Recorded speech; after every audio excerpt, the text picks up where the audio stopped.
নমস্কার বন্ধুরা, ঝর্ণা ঝুমা কিচেনে সবাইকে স্বাগত। আজ আমি একটা লতি রেসিপি তৈরি করব, খুব সিম্পলভাবে তৈরি করব আর কম মশলা দিয়ে তৈরি করব লতি রেসিপিটা। তো সেই জন্য দেখেন এখানে আমি লতি নিয়ে নিয়েছি আর লতিটা কেটে ধুয়ে আমি পরিষ্কার করে নিয়ে নিয়েছি। দেখেন কত সুন্দর করে কেটে নিয়েছি আর এটাকে কিন্তু একটু নুন দিয়ে মেখে রেখেছিলাম 5-10 মিনিট। তারপরে দেখেন খুব নরম হয়ে গেছে লতিটা।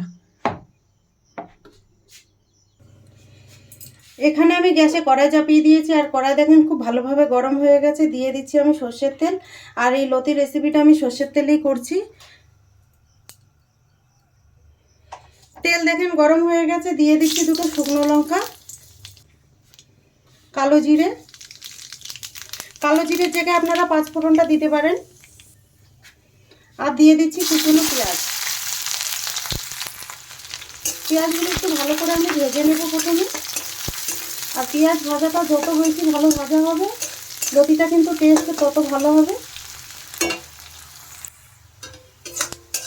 পেঁয়াজগুলো দেখেন ভালো করে আমার ভাজা হয়ে গেছে। এখন আমি কেটে রাখা লতিগুলো দিয়ে দিচ্ছি।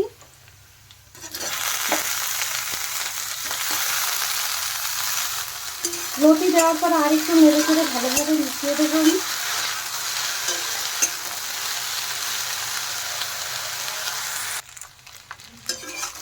দেখেন লতিগুলো কিন্তু হালকা ভাজা হয়ে গেছে।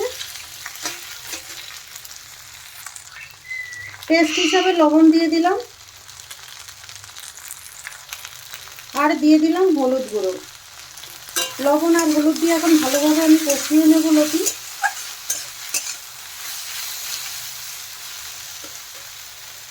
লতি ভাজা ভাজা হতে থাক, ততক্ষণে আমি মশলাটা তৈরি করে নেব। এখানে দেখেন আমি সর্ষে নিয়ে নিয়েছি আর নিয়ে নিয়েছি সামান্য লবণ, আর দেখেন এখানে 4টে কাঁচা লঙ্কা নিয়েছি। এই 3টে জিনিসকে আমি একসাথে বেটে নেব। দেখেন সর্ষে আমি ভালোভাবে বেটে নিয়ে নিয়েছি আর আমি এটা শিলনোড়ায় বেটেছি, আপনারা চাইলে এটা কিন্তু মিক্সিতেও বেটে নিতে পারেন।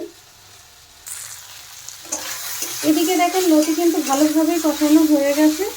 এখন আমি দিয়ে দিলাম, দেখেন সর্ষে বাটাটা দিয়ে দিলাম। সর্ষে বাটা দেওয়ার পরে আর একটু নেড়ে দেবো।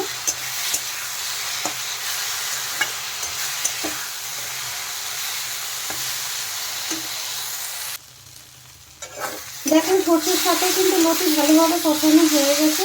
আর এখন আমি দিয়ে দেবো খুব সামান্য জল, বেশি জল দেওয়ার দরকার নেই, লতিটা অলরেডি গলে গেছে।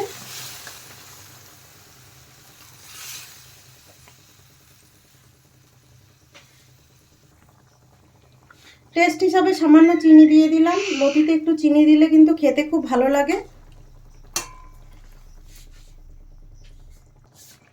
দিয়ে এখন 5 মিনিটের জন্য আমি ঢেকে দিচ্ছি। ঢাকনা উঠিয়ে এখন দেখে নেব একটু। দেখেন খুব সুন্দরভাবে কিন্তু লতি গলে গেছে। উপর থেকে একটু সর্ষের তেল আমি দিয়ে দিচ্ছি। দিয়ে দিলাম 2টো চেরা কাঁচা লঙ্কা আর দিয়ে দিলাম কুচনো ধনেপাতা, দিয়ে একটু নেড়ে দেব। দেখেন তৈরি হয়ে গেছে, এখন আমি নামিয়ে নেব।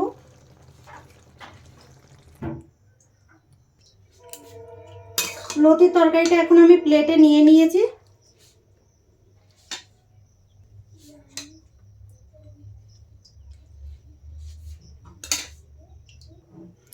তৈরি হয়ে গেছে এই লতি। এই রেসিপিটা যদি আপনাদের ভালো লাগে তাহলে আমার চ্যানেলটাকে সাবস্ক্রাইব করবেন, লাইক করবেন, কমেন্ট করবেন আর অবশ্যই শেয়ার করবেন।